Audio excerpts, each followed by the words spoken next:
వీక్షకులందరికీ నమస్కారం. ఆగస్టు మాసంలో మకర రాశి వారికి ఏ విధమైనటువంటి ఫలితాలు కలగబోతున్నాయో మనం ఈ కార్యక్రమం ద్వారా తెలుసుకుందాం.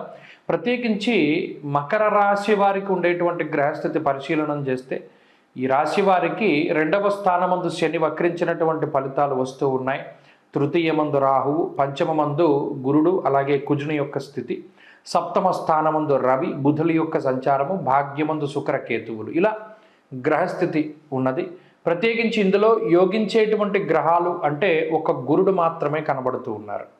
మిగతా ఏ గ్రహము కూడా అనుకూలించేటువంటి స్థితిలో లేదు. అయితే మాసం చివరిలో అనగా 27వ తారీఖు దగ్గర నుండి ఒక 5 రోజుల పాటు తర్వాత మాసంలో కూడా కుజుడు యోగిస్తారు కాబట్టి షష్ఠ కుజుని యొక్క స్థితి ఒక మంచి పరిణామంగా చెప్పచ్చు. మిగతా గ్రహాలు ఏవి కూడా అంత ఉన్నతమైనటువంటి స్థాయిలో లేవు, అలానే పీడించేటువంటి స్థాయిలో కూడా లేవు. ఒక ఏలినాటి శని దోషం మినహాయించి మిగతా గ్రహాలు ఏవి కూడా అంత ప్రతికూలంగా లేవు.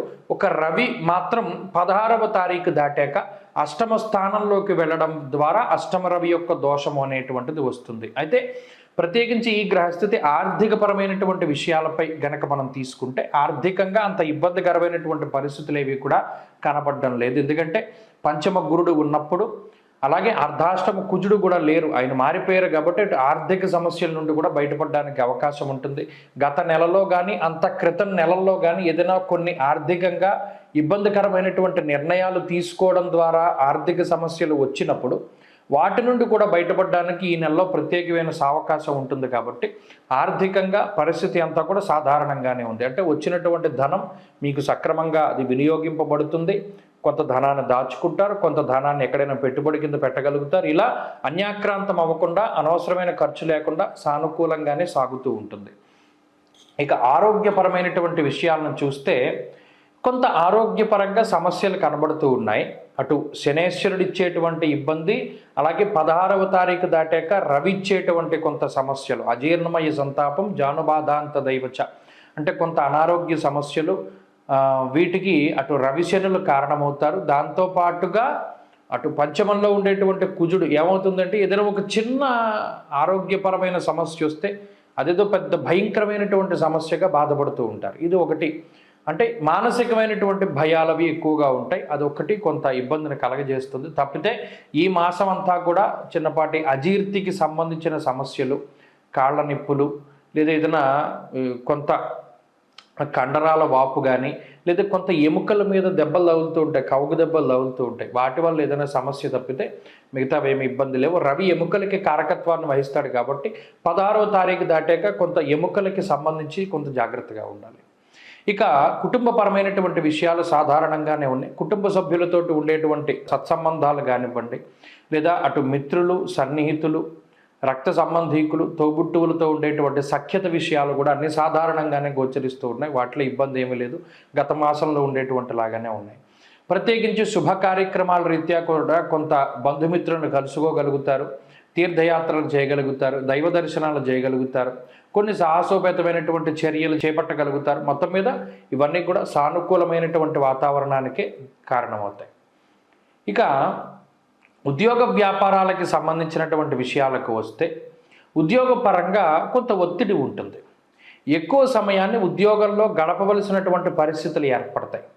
తప్పితే ఉద్యోగం కోల్పోయేటువంటి ప్రమాదం కానీ, లేదా ఉద్యోగపరంగా ఏదైనా స్థానచలనం అది కూడా కలగడానికి కొంత అవకాశం ఉంటుంది. ఉద్యోగరీత్యా వేరే ప్రాంతానికి వెళ్ళవలసి రావడం తప్పితే మిగతా ఉద్యోగపరమైనటువంటి సమస్యలు ఏవి కూడా మకర రాశి వారిలో ప్రత్యేకించి కనబడడం లేదు. ఇక వ్యాపారానికి సంబంధించినటువంటి విషయాలు కూడా సానుకూలంగానే గోచరిస్తూ ఉన్నాయి. ప్రత్యేకించి ఇక్కడ ఒక విషయాన్ని మాత్రం దృష్టిలో పెట్టుకోవాలి. భాగస్వామ్య వ్యాపారాలు చేసేటువంటి వారు, వంశపారంపర్య వ్యాపారాలు చేసేటువంటి వారు, వీరు మాత్రం కొంత ఇబ్బంది పడడానికి అవకాశం ఉంటుంది. అలాగే కొత్తగా వ్యాపారం అది కూడా పార్ట్నర్షిప్ భాగస్వామ్య వ్యాపారాలతో ప్రారంభం చేసేటువంటి వారికి కూడా ఇనీషియల్గా అంటే స్టార్టింగ్లో ప్రారంభంలో కొన్ని రకాలైనటువంటి సమస్యలు రావడానికి అవకాశం ఉంటుంది.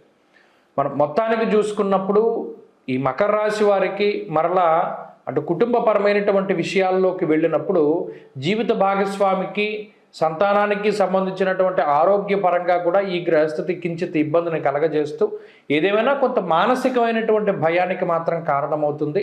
మిగతా ఇతరత్ర ఏ విధమైన ఇబ్బందులు లేవు. విద్యార్థులకి ఈ గ్రహస్థితి మిశ్రమమైనటువంటి ఫలితాన్ని ఇస్తుంది. స్త్రీలకి ప్రత్యేకించి ఉద్యోగ వ్యాపారాలు చేసేటువంటి వారికి మాత్రం ఈ గ్రహస్థితి చాలా లాభదాయకంగా ఉంటుంది.